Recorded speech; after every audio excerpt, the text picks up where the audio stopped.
Good morning everyone. It's our daily routine. Mag-work kami to provide our needs. So, alam niyo na pag dito sa USA, super dami ng mga bills.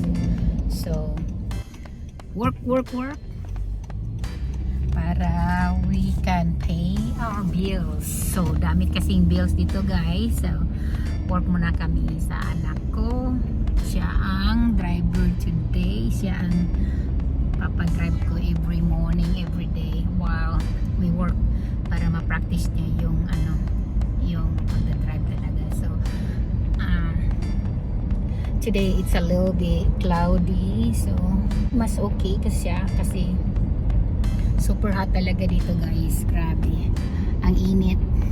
Mga siguro 80 to 90 degrees yung temperature this time. So, little cloudy is the best time to get some cold, to cool it down the weather. So, maganda talaga siya guys para makarelax naman kahit paano. So, ayan guys. So, medyo maganda ang araw talaga ngayon kasi medyo cool down. So, ganito ang buhay dito sa USA guys. Super busy at saka kailangan talaga mag-work ka palagi. So, yan talaga yung anak ko kasi he's gonna be going to college. So, he needs some extra money so he can use it while he's in the school. So, yan, nag-work siya guys. So, ganito ang mga estudyante dito guys. Most kids also too is they want some extra money. So, para hindi sila magdepende sa parents nila. So, nag-work. So, ito, sinama ko na yung anak ko kasi mabuti na lang yung boss namin kakilala or mas makilala namin. So, pina-work siya. Pinapa-work siya kasama ko. So, ayan, mabuti na lang para makatulong din siya sa ma-minimize yung babayaran namin at sa mga gastusin.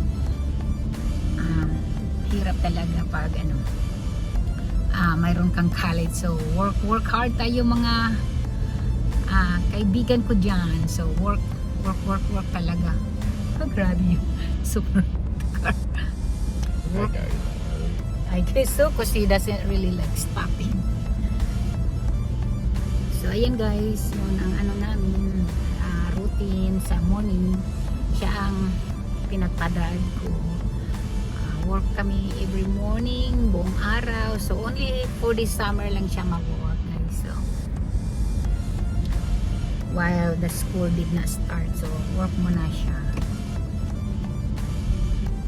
Yan lang ang nakaganda dito guys kasi marami kasing mga companies na nag-need ng help, need workers, ganyan. So, yun.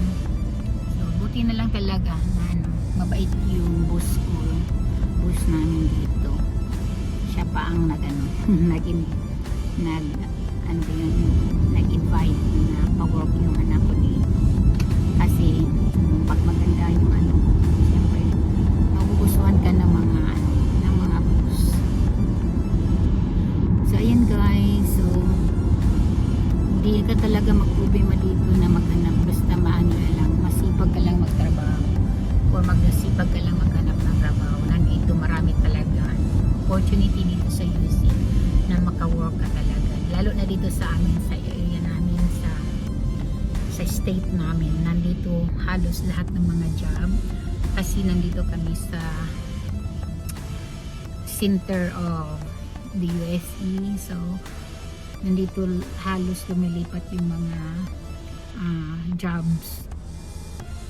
So marami talagang nag-offer ng mga job guys. So ganyan talaga, masipag ka lang, marami talagang trabaho dito. So ganyan ang buhay din namin talaga dito guys. Hindi madali kasi maraming mga babayarin. Ganyan talaga guys, dami talagang babayarin. Lahat ng mga bill na yata nandito na yata sa USA. So kailangan talagang mag-work kasi hindi pwedeng mag-ano lang, upo-upo ka lang doon sa bahay, maghintay na ano, may dumating. Hindi kagaya sa Pilipinas na hindi masyadong bill. Wala ka talaga masyadong choice dito guys kasi nandito ka sa ano, number one sa pretty much number one sa buong mundo na ano, high standard nila yun guys.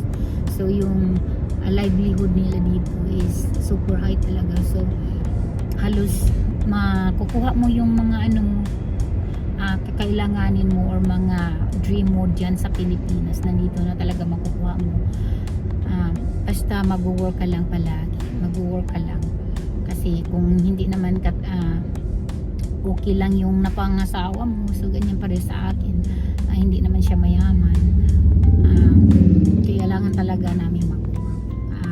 Kahit naman dito talaga guys sa mga sa Amerika, kahit mayaman yung napangasawa mo, halos naman talaga sa kanila nag-work din kasi ganyan talaga ang ano nila yata, yung the way of living.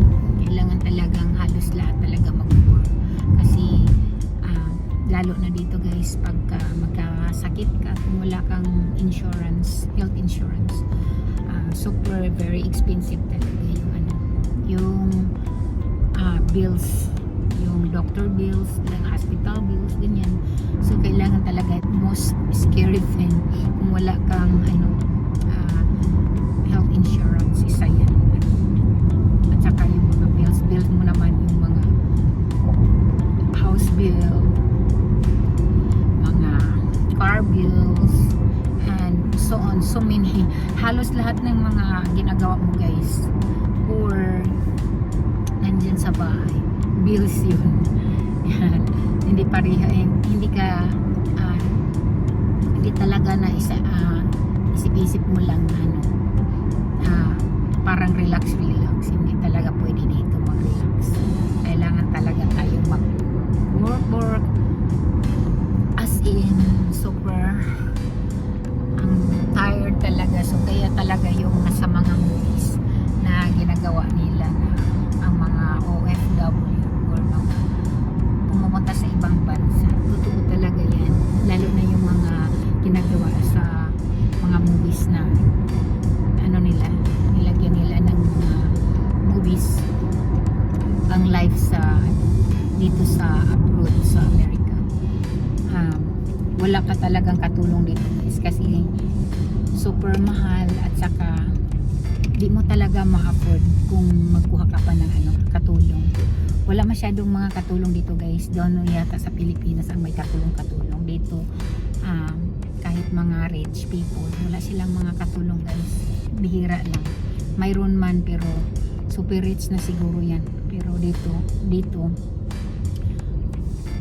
mga rich na sila, nandyan, wala silang mga katulong guys kasi they need also to provide everything affordable, maka-afford ka, and then kailangan mo talaga silang bayaran ng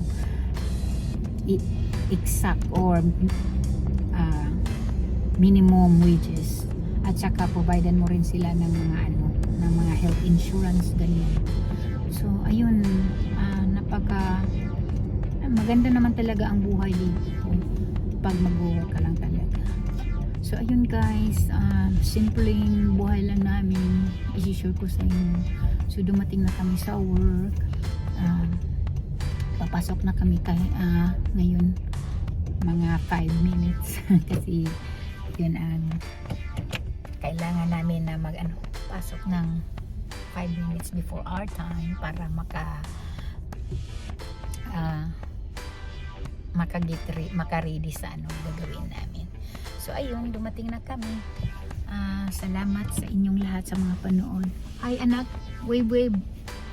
And yun anak ko. So thank you and you guys have a blessed day. Sorry na matagal na hindi ako naka-upload sa video ko dyan sa YouTube ko. So thank you lang talaga. And thank you so much, and huwag kalimutan sa hindi pa nag-subscribe, to the people that did not subscribe my channel, please help me and support my channel. Please subscribe, hit the subscribe below and hit the notification bell para updated kayo sa mga upload video ko. At saka i-hit niyo yung all para lahat ng mga videos ko ay mapapanood niyo. Thank you and God bless us all. Bye bye.